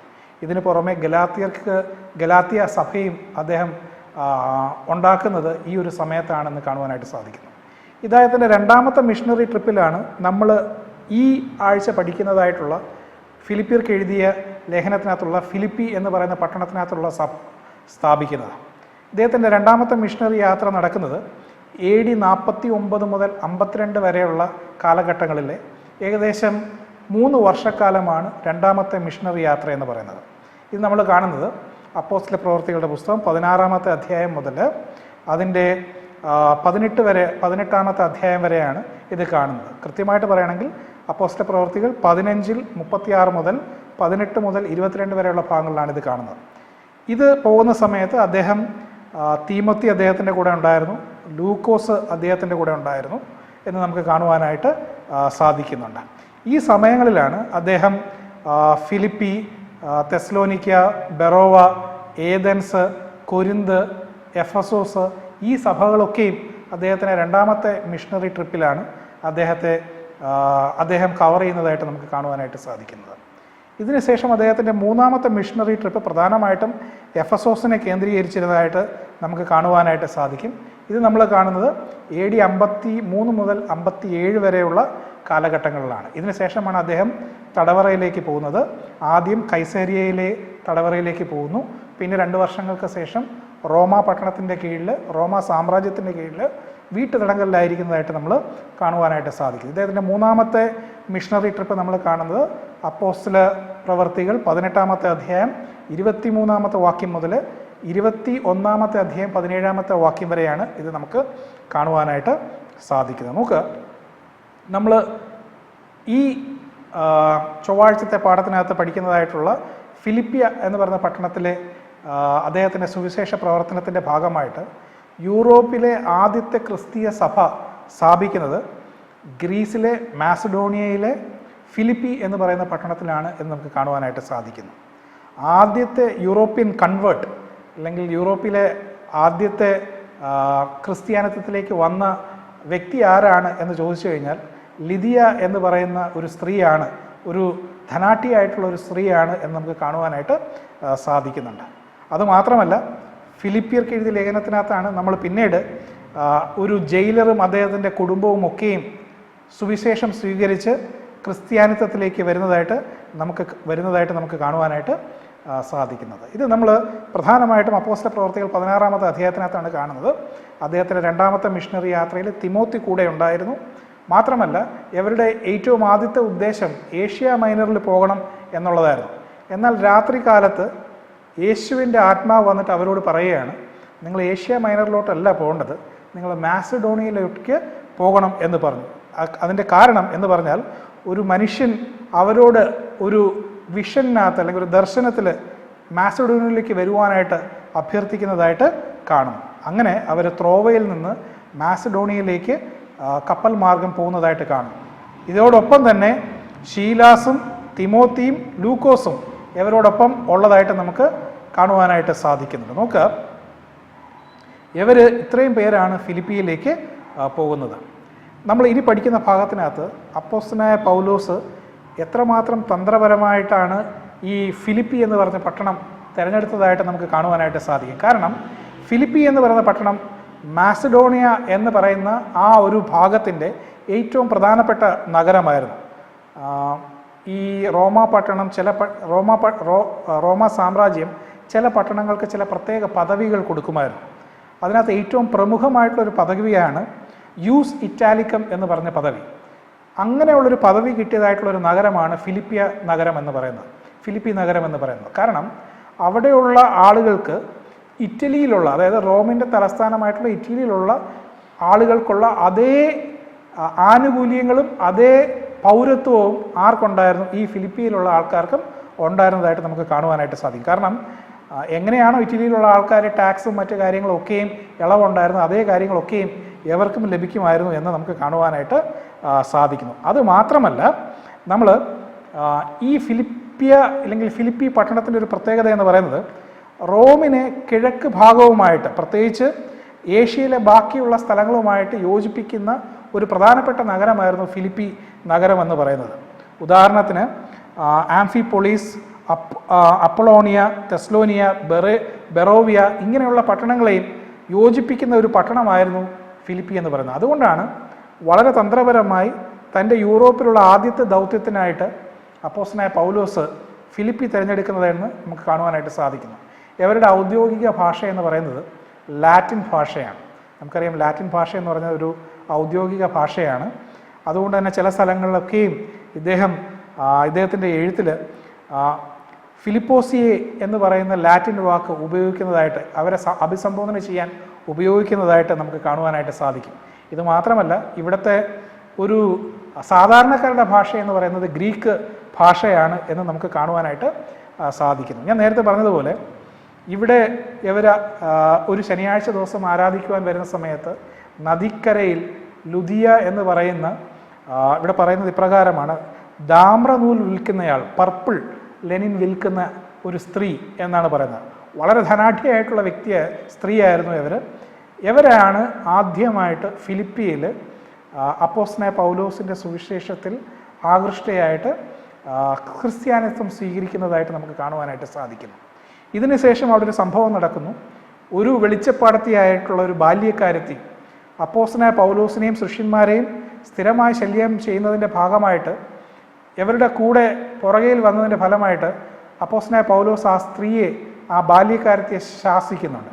ആ ശാസിക്കുകയും ആ സ്ത്രീയിൽ നിന്ന് ആ ഭൂതം പുറത്തേക്ക് പോവുകയും ചെയ്യുന്നുണ്ട്. പക്ഷേ ഇതിൽ വളരെയധികം പ്രകോപിതരായിട്ടുള്ള അവിടെ ഉണ്ടായിരുന്ന ആളുകളൊക്കെയും അപ്പോസ്തലനായ പൗലോസിൻ്റെ വസ്ത്രങ്ങൾ വലിച്ചു കീറുകയും അവരെ ധാരാളമായിട്ട് മർദ്ദിക്കുകയും അവരെ വലിച്ചഴിച്ചുകൊണ്ട് കാരാഗൃഹത്തിലേക്ക് കൊണ്ടുപോവുകയും ചെയ്യുന്നതായിട്ട് കണ്ടു. കാരാഗൃഹത്തിൽ കൊണ്ടുപോയ ഇവരെ കയ്യാമം വെച്ച് അവരെ അവിടെ പാർപ്പിക്കുന്നതായിട്ട് കിട്ടും. പക്ഷേ രാത്രിയായപ്പോൾ അപ്പോസ്തലനായ പൗലോസും കൂട്ടാളികളും ദൈവത്തെ സ്തുതിച്ച് ആരാധിക്കുന്ന സമയത്ത് അവിടെ ഒരു ഭൂകമ്പം ഉണ്ടാകുകയും ആ ജയിലറകൾ തുറക്കുകയും ചെയ്യുന്നതായിട്ട് കണ്ടു. ആ ഒരു അനുഭവത്തിൽ അവിടുത്തെ ജയിലറും അവരുടെ കുടുംബവും ക്രിസ്ത്യാനിത്വം സ്വീകരിക്കുന്നതായിട്ട് കാണുന്നു. ഇവരാണ് ഈ യൂറോപ്യൻ നഗരത്തിലെ, ഫിലിപ്പി നഗരത്തിലെ ആദ്യത്തെ കൺവേർട്ട്സ്, അല്ലെങ്കിൽ ആദ്യത്തെ മാനസാന്തരപ്പെട്ടതായിട്ടുള്ള ക്രിസ്ത്യാനികൾ എന്ന് നമുക്ക് കാണുവാനായിട്ട് സാധിക്കുന്നു. അപ്പോസ്തലനായ പൗലോസ് റോമിൽ വീട്ടുതടങ്കലിലായിരിക്കുന്ന സമയത്ത് അപ്പോസ്തലനായ പൗലോസിന് ആവശ്യമായിട്ടുള്ള ധനസഹായവും മറ്റു കാര്യങ്ങളൊക്കെയും ചെയ്തു കൊടുക്കുന്നത് ഈ ലുദിയ എന്ന് പറയുന്ന സ്ത്രീയും ഈ പറയുന്ന സഭയുമാണ് എന്ന് നമുക്ക് ഈ ഫിലിപ്പിയ ലേഖനം പഠിക്കുന്ന സമയത്ത് കാണുവാനായിട്ട് സാധിക്കുന്നുണ്ട്.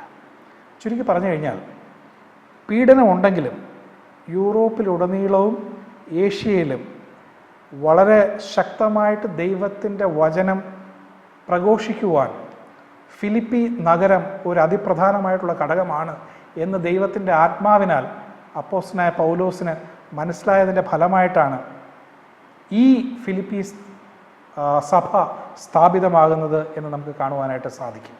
അപ്പോസ്തലനായ പൗലോസിന് അറിയാമായിരുന്നു താൻ നേരിടാൻ പോകുന്ന പ്രയാസങ്ങളും പ്രതിസന്ധികളും. കാരണം അപ്പോസ്തല പ്രവർത്തികൾ 9:16 വാക്യം, അനന്യാസ് ആദ്യം അപ്പോസ്തലനായ പൗലോസ് ശൗലിനെ പൗലോസ് ആകുന്ന സമയത്ത് അനന്യാസിനോട് ദൈവം പറഞ്ഞു കൊടുക്കുന്നുണ്ട്, എൻ്റെ നാമത്തിന് വേണ്ടി അവൻ എന്തെല്ലാം കഷ്ടം അനുഭവിക്കേണ്ടതാകുന്നു എന്ന് ഞാൻ അവനെ കാണിക്കും എന്ന് പറഞ്ഞു. ഇത്രത്തോളം കഷ്ടങ്ങളും പ്രയാസങ്ങളും ഒക്കെ അനുഭവിക്കുമെങ്കിലും ഈ സഭ ഒരു വലിയ സാക്ഷ്യമായി തീരും എന്ന് അപ്പോസ്തലനായ പൗലോസിന് ദൈവത്തിൻ്റെ ആത്മാവിനാൽ വെളിപ്പെടുത്തിയതിൻ്റെ ഫലമാണ് ഈ ഫിലിപ്പിയിലുള്ള സഭ എന്ന് നമുക്ക് കാണുവാനായിട്ട് സാധിക്കും. നമ്മൾ ദൈവത്തിൻ്റെ വചനം പ്രഘോഷിക്കുന്ന സമയത്ത്, നമ്മൾ ദൈവത്തിൻ്റെ വേലയ്ക്കായി ഇറങ്ങിത്തരുന്ന സമയത്ത് ഇപ്രകാരം ചിലപ്പോൾ നമുക്ക് പ്രയാസങ്ങളും പ്രതിസന്ധികളും ഒക്കെയും നമ്മുടെ മുമ്പിൽ വരുമെങ്കിലും ദൈവത്തിൻ്റെ ആത്മാവിനാൽ ആണ് നമ്മൾ നടക്കുന്നതെങ്കിൽ ഈ പ്രയാസങ്ങളും പ്രതിസന്ധികളും ഒക്കെയും ദൈവം ഒരു അവസരമാക്കി മാറ്റും എന്ന് നമുക്ക് മനസ്സിലാക്കുവാൻ സാധിക്കും. നിങ്ങളിന്ന് എന്തെങ്കിലും പ്രയാസങ്ങളിൽ കൂടെ കടന്നു പോകുന്നുണ്ടെങ്കിൽ, എന്തെങ്കിലും പ്രശ്നങ്ങളിൽ കൂടെ കടന്നു പോകുന്നുണ്ടെങ്കിൽ, വിശ്വാസത്തോടു കൂടി ഇരിക്കുകയാണെന്നുണ്ടെങ്കിൽ, ദൈവത്തിൻ്റെ ആത്മാവിനാൽ ഇരിക്കുകയാണെന്നുണ്ടെങ്കിൽ നിങ്ങളുടെ പ്രയാസങ്ങളും പ്രതിസന്ധികളും ഒരു സാക്ഷ്യത്തിന് കാരണമായിട്ട് മാറും എന്ന് ഈ ഫിലിപ്പിയയിലെ പട്ടണത്തിലെ സഭ നമ്മളെ പഠിപ്പിക്കുന്നു.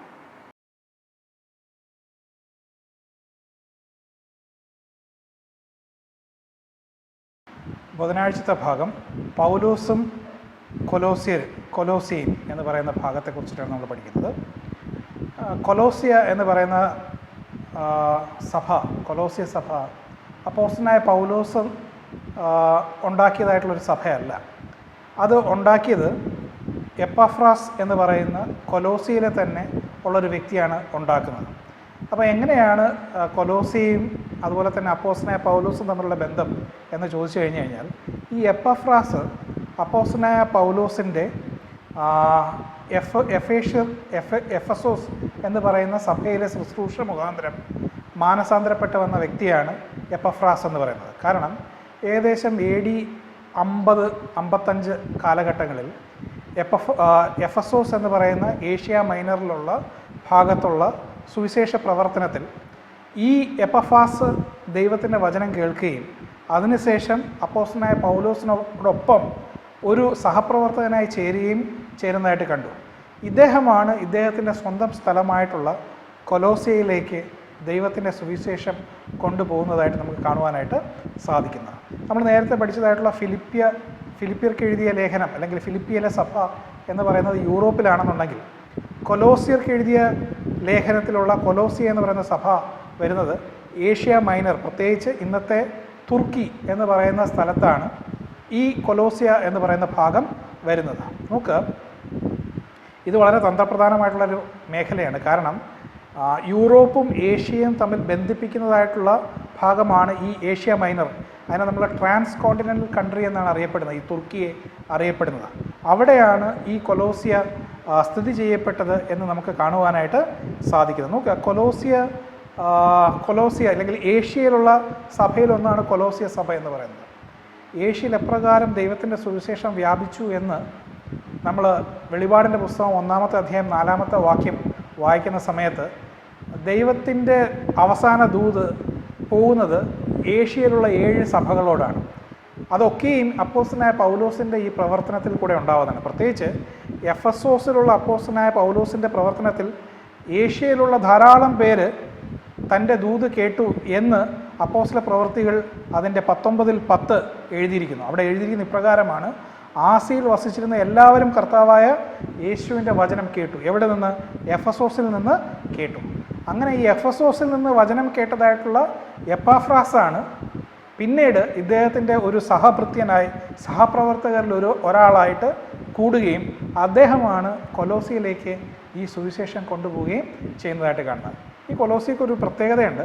ഇതിൽ നിന്ന് ഏകദേശം ഒരു 9 മൈൽ മാറിയിട്ടാണ് ലവോദിക്കിയ സഭ കാണുന്നതായിട്ട് നമ്മൾ കാണുന്നത്. അതുമാത്രമല്ല, ഈ കൊലോസി സഭയെക്കുറിച്ച് ഇന്ന് നമുക്ക് വളരെ കൂടുതലായിട്ടൊന്നും അറിയില്ല. കാരണം ഇന്നും ഖനനം നടക്കുന്നതായിട്ടുള്ള ഒരു സ്ഥലമാണ് കൊലോസി എന്ന് പറയുന്നത്. പക്ഷേ അവിടെ നിന്ന് കിട്ടുന്ന നാണയത്തുട്ടുകളിൽ നിന്നൊക്കെ നമുക്ക് മനസ്സിലാക്കുന്നത് അവിടെ യൂതന്മാരല്ലാതെ ധാരാളം ഗ്രീക്കുകാരായിട്ടുള്ള ആളുകൾ ഉണ്ടായിരുന്നു. അതുപോലെ തന്നെ ഏഷ്യയിലുള്ള ആൾക്കാരുണ്ടായിരുന്നു. അവരൊക്കെയും പലതരത്തിലുള്ള ദൈവങ്ങളെ ആരാധിച്ചിരുന്നു എന്ന് കാണുവാനായിട്ട് സാധിക്കുന്നു. അതുമാത്രമല്ല, ഏകദേശം 10,000-ഓളം ജൂതന്മാർ അവിടെ താമസിച്ചിരുന്നതായിട്ട് നമുക്ക് കാണുവാനായിട്ട് സാധിക്കുന്നു. നോക്കുക, അപ്പം വിശ്വാസത്തിൽ വളരെയധികം വെല്ലുവിളി ഉയർത്തിയിരുന്ന കൊലോസ്യ സഭയ്ക്ക് ഒരു ആശ്വാസമായിട്ടാണ് അപ്പോസ്തലനായ പൗലോസിൻ്റെ ഈ ലേഖനം നമുക്ക് കാണുവാനായിട്ട് സാധിക്കുന്നു. കൊലോസിയിലുള്ള മറ്റൊരു പ്രത്യേകത എന്ന് പറഞ്ഞു കഴിഞ്ഞാൽ, ഫിലമോൻ എന്ന് പറയുന്ന വ്യക്തി ഈ കൊലോസിയിലുള്ള വ്യക്തിയായിരുന്നു എന്ന് കാണുവാനായിട്ട് സാധിക്കും. വേദപുസ്തകത്തിലെ ഏറ്റവും ചെറിയ ലേഖനം ഫിലമോൻ എഴുതിയ ലേഖനം, അത് ഒരധ്യായം മാത്രമേ ഉള്ളൂ. അത് ഈ കൊലോസിയിലുള്ള ഈ ഒരു പ്രമുഖ ക്രിസ്ത്യാനിക്ക് എഴുതിയ ലേഖനമാണ് എന്ന് കാണുവാനായിട്ട് സാധിക്കും. എന്തിനാണ് അദ്ദേഹം അപ്പോസ്തലനായ പൗലോസ് ഇത് എഴുതുന്നത് എന്ന് ചോദിച്ചു കഴിഞ്ഞാൽ, നമ്മൾ കൊലോസ്യർക്ക് എഴുതിയ ലേഖനം 4-ാമത്തെ അധ്യായം അതിൻ്റെ 7 മുതൽ 9 വരെയുള്ള വാക്യം വായിക്കുന്ന സമയത്ത് അവിടെ ഇപ്രകാരം എഴുതിയിരിക്കുന്നു: എൻ്റെ അവസ്ഥ ഒക്കെയും കർത്താവിൽ പ്രിയ സഹോദരനും വിശ്വസ്ത ശുശ്രൂഷകനും സഹഭൃത്യനുമായ തിഹിക്കോസ് നിങ്ങളോട് അറിയിക്കും. അപ്പം ഈ ദൂത് കൊലോസ്യർക്ക് കൊടുക്കുന്നത് തിഹിക്കോസ് എന്ന് പറയുന്ന ഒരു വിശ്വസ്ത ശുശ്രൂഷകനാണെന്ന് കാണുവാനായിട്ട് സാധിക്കും. ഇതിനോടൊപ്പം തന്നെ ഞാൻ അവനെ നിങ്ങളിൽ ഒരുത്തനായ ഒനേസിമോസ് എന്ന വിശ്വസ്തനും പ്രിയനുമായ സഹോദരനോട് കൂടെ നിങ്ങളുടെ അടുക്കൽ അയച്ചിരിക്കുന്നു എന്ന് എഴുതിയിരിക്കുന്നു. നോക്കുക, കൊലോസ്യർക്ക് എഴുതിയ ലേഖനം 4-ാമത്തെ അധ്യായം 9-ാമത്തെ വാക്യത്തിനകത്ത് എഴുതിയിരിക്കുന്നത്, ഞാൻ നിങ്ങളിൽ ഒരുവനായ ഒനേസിമോസിനെയും അയച്ചിരിക്കുന്നു എന്ന് കാണുവാനായിട്ട് സാധിക്കുന്നു. ഈ ഫിലമോൻ എന്ന് പറയുന്ന വ്യക്തിക്ക് എഴുതിയ ലേഖനത്തിനകത്ത് അപ്പോസ്തലനായ പൗലോസ് പറയുന്നത്, അപ്പോസ്തലനായ പൗലോസിൻ്റെ ഫിലമോൻ എഴുതിയ ലേഖനം നമ്മൾ വായിച്ച് ഒറ്റ അധ്യായമേ ഉള്ളൂ. അത് വായിക്കുന്ന സമയത്ത് അദ്ദേഹം അടിമത്തത്തെക്കുറിച്ചൊന്നും വിമർശിക്കുന്നതായിട്ട് കാണുന്നില്ല. ഇപ്പം ചിലർ പറയും അപ്പോസ്തലനായ പൗലോസ് ഇത്രയും ലേഖനങ്ങളൊക്കെ എഴുതിയിട്ടും അന്നുണ്ടായിരുന്ന അടിമത്തത്തെക്കുറിച്ച് എന്തുകൊണ്ട് വിമർശിക്കുന്നില്ല എന്ന് ചോദിക്കുന്നുണ്ടായിരിക്കാം. പക്ഷേ അദ്ദേഹം അതിനുള്ള ഉത്തരം വിമർശിക്കാതെ മറ്റൊരു തരത്തിൽ പറയുന്നുണ്ട്. അദ്ദേഹം ഫിലമോനോട് പറയുകയാണ്, ഈ ഒനേസിമോസ് നിൻ്റെ ഒരു അടിമയായിരുന്നു, അവനെ ഞാൻ ഇനി നിൻ്റെ അടുക്കിലേക്ക് പറഞ്ഞയക്കുകയാണ്. നീ ഇനി അവനെ ഒരു അടിമയായിട്ട് കാണുവാനായിട്ട് പാടില്ല. ഇത് നമ്മൾ കാണുന്നത് ഫിലമോൻ എഴുതിയ ലേഖനം 1-ാമത്തെ അധ്യായം 16-ാമത്തെ വാക്യം. അവൻ ഇനി ദാസനല്ല, ദാസന് മീതെ പ്രിയ സഹോദരൻ തന്നെ. അവൻ വിശേഷാൽ എനിക്ക് പ്രിയനെങ്കിൽ നിനക്ക് ജഡസംബന്ധമായും കർത്തൃസംബന്ധമായും എത്രയധികം. ആകയാൽ നീ എന്നെ കൂട്ടാളി എന്ന് കരുതുന്നുവെങ്കിൽ അവനെ എന്നെപ്പോലെ ചേർക്കുക. ഇനി അവനെ ഒരു അടിമയായിട്ട് കാണുവാനായിട്ട് പാടില്ല, ഒരു പ്രിയ സഹോദരനായിട്ട് വേണം കാണുവാൻ. അവൻ നിന്നോട് വല്ലതും അന്യായമായിട്ട് ചെയ്തിട്ടുണ്ടെങ്കിൽ അത് എൻ്റെ പേരിൽ കണക്കിട്ട് കൊള്ളുവാൻ അപ്പോസ്തലനായ പൗലോസ് ഈ ഫിലമോനോട് അഭ്യർത്ഥിക്കുന്നതായിട്ട് കാണുവാനായിട്ട് സാധിക്കുന്നുണ്ട്. നമ്മൾ എലൻ ജി വൈറ്റിൻ്റെ കാലഘട്ടത്തിലും ഇപ്രകാരം അമേരിക്കയിലെ വലിയ അടിമത്തത്തിൻ്റെ പ്രയാസങ്ങൾ വരുന്ന സമയത്ത് അവർ അഡ്വൻറ്റിസ്റ്റുകളിൽ നിന്ന് ഓടി രക്ഷപ്പെട്ടതായിട്ടുള്ള, അഡ്വൻറ്റിസ്റ്റുകളോട് രക്ഷപ്പെട്ട അടിമകളെ തിരികെ നൽകുവാൻ ആളുകളെ ആജ്ഞാപിച്ച് നിയമത്തെ ധിക്കരിക്കുവാൻ പ്രത്യേകം പറയുന്നതായിട്ട് കാണുന്നുണ്ട്. എലൻ ജി വൈറ്റും നമ്മുടെ സഭയും അടിമത്തത്തിനെതിരായിരുന്നു എന്ന് ഇതിൽ നിന്ന് നമുക്ക് മനസ്സിലാക്കുവാനായിട്ട് സാധിക്കുന്നു.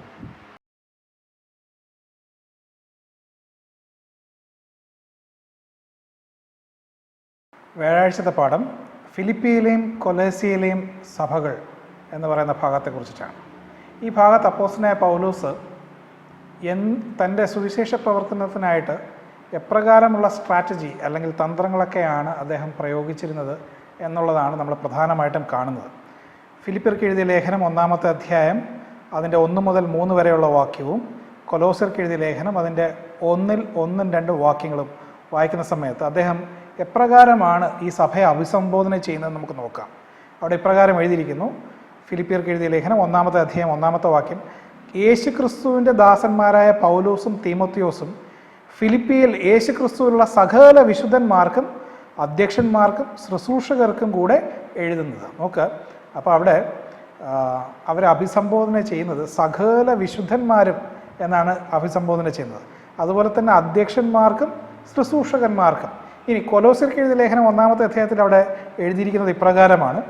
ദൈവേഷ്ടത്താൽ യേശുക്രിസ്തുവിൻ്റെ അപ്പോസ്തലനായ പൗലോസും സഹോദരനായ തീമോത്തിയോസും കൊലോസ്യയിലുള്ള വിശുദ്ധന്മാരും ക്രിസ്തുവിൽ വിശ്വസ്ത സഹോദരന്മാരുമായുള്ളവർക്ക് എഴുതുന്നത് എന്നാണ് അവിടെ എഴുതിയിരിക്കുന്നത്. നോക്ക്, അപ്പം ഇവിടെ രണ്ടിടത്തും തന്നെ സഭയിലുള്ള ജനങ്ങളെ, സ്നാനത്താൽ സഭയോട് ചേർന്ന ജനങ്ങളെ വിശുദ്ധന്മാർ എന്ന് വിളിക്കുന്നതായിട്ട് കാണും. കാരണം സ്നാനത്തിലൂടെ അവർ ദൈവത്തിൻ്റെ ജനമായിട്ട് വേർതിരിച്ചത് കൊണ്ട് അവരെ വിശുദ്ധന്മാരെന്ന് വിളിക്കുന്നു. യഹൂദന്മാരായിരുന്നെങ്കിൽ പരിച്ഛേദന അർപ്പിക്കുന്ന സമയത്താണ് അവരൊരു വിശുദ്ധ ജനത്തിൻ്റെ കൂട്ടത്തിൽ കൂട്ടുന്നത്. എന്നാൽ ക്രിസ്ത്യാനിത്വത്തിൻ്റെ സമയത്ത് സ്നാനത്തിൽ കൂടെ അവർ വിശുദ്ധന്മാരായിട്ട് കൂട്ടുന്നതായിട്ട് കാണുന്നു. ഇത് നമ്മൾ സാധാരണ രീതിയിൽ വിശുദ്ധന്മാരാക്കി മാറ്റുക എന്ന് പറഞ്ഞു കഴിഞ്ഞാൽ റോമാസഭയിൽ കാണുന്നതായിട്ട് വിശുദ്ധന്മാരായിട്ട് ഉയർത്തുന്നത് പോലുള്ള ചടങ്ങിൻ്റെ കാര്യത്തെക്കുറിച്ചല്ല നമ്മൾ പറയുന്നത്.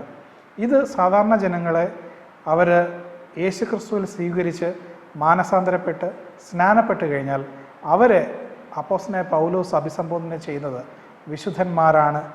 വിശുദ്ധന്മാരായിട്ടാണ് എന്ന് നമുക്ക് കാണുവാനായിട്ട് സാധിക്കുന്നുണ്ട്.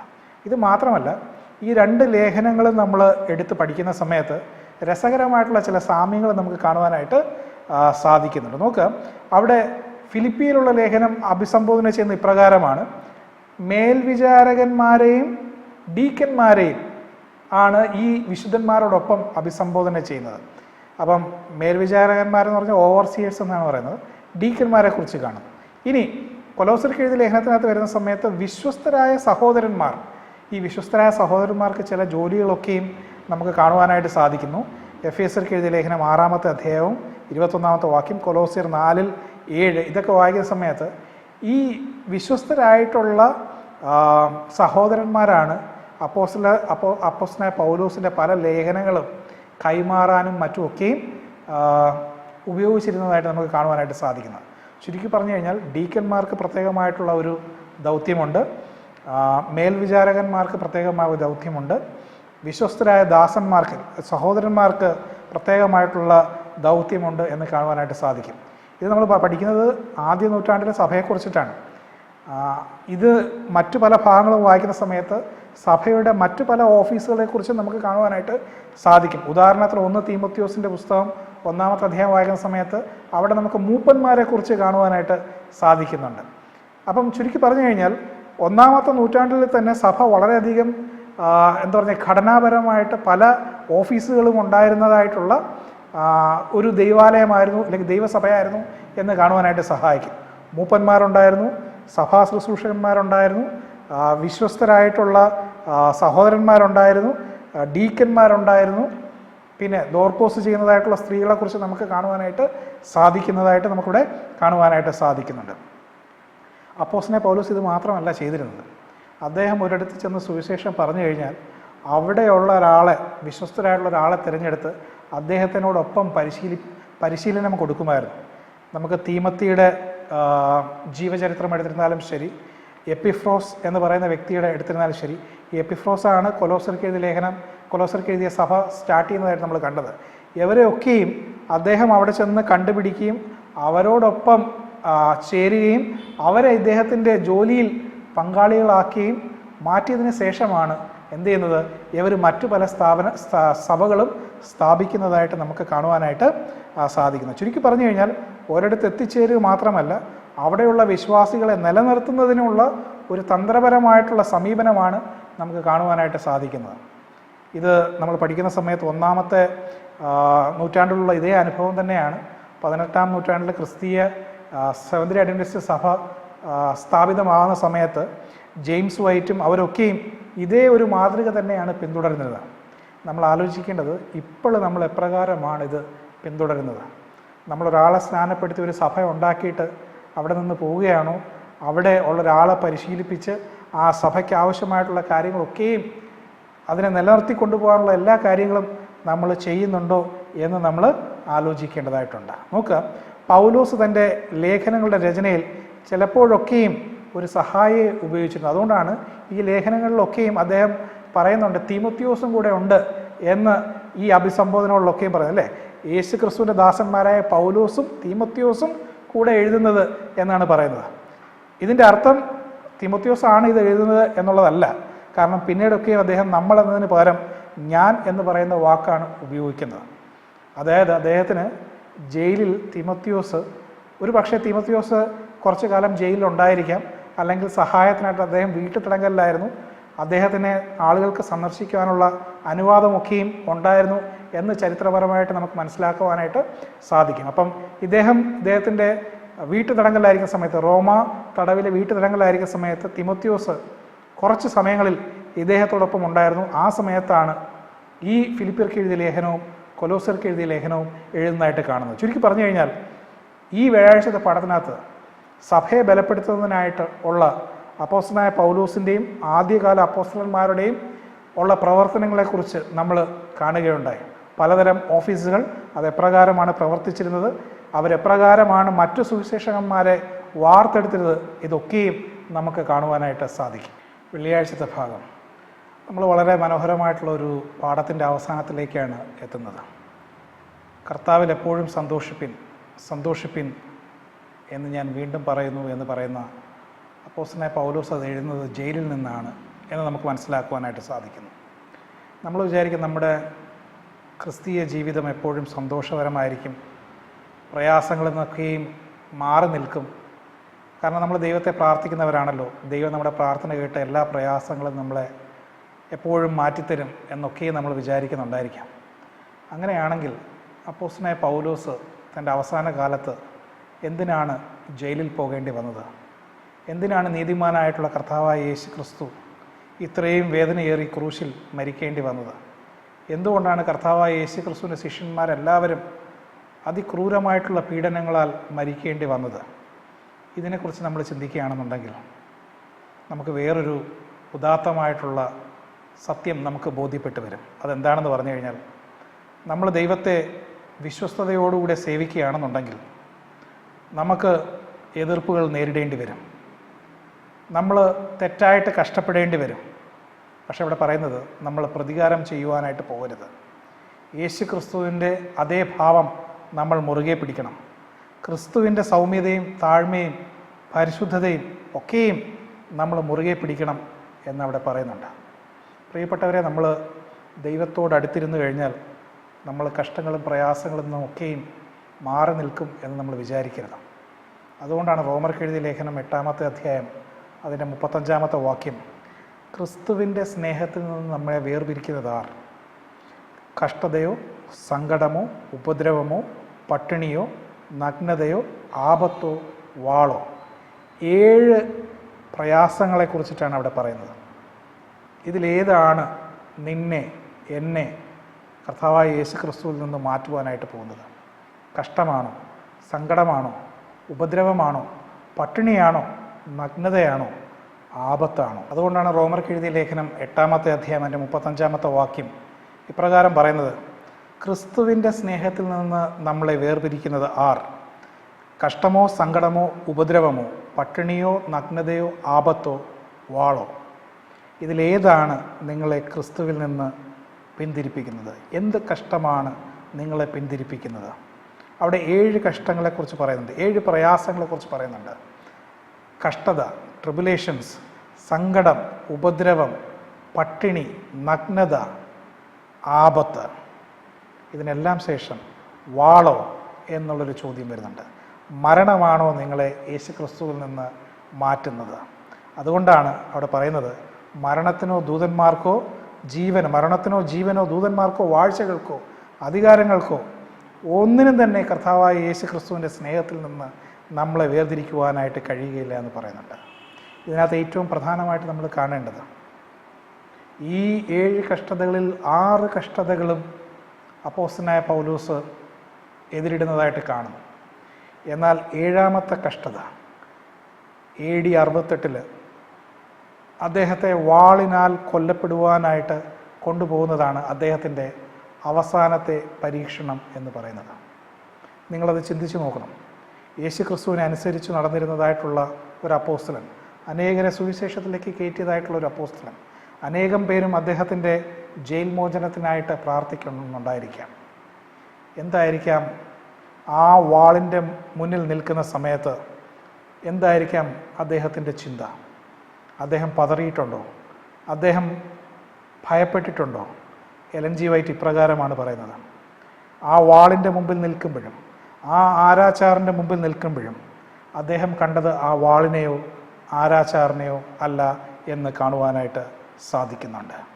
അദ്ദേഹം ആകാശത്തിലേക്ക് നോക്കിയിട്ട് ആ ആകാശങ്ങൾക്കും അപ്പുറം കർത്താവായ യേശു ക്രിസ്തുവിൻ്റെ സിംഹാസനം അപ്പോസ്തലനായ പൗലോസ് ആ വാളിൻ്റെ മുമ്പിലും കണ്ടു എന്ന് പറയുന്നു.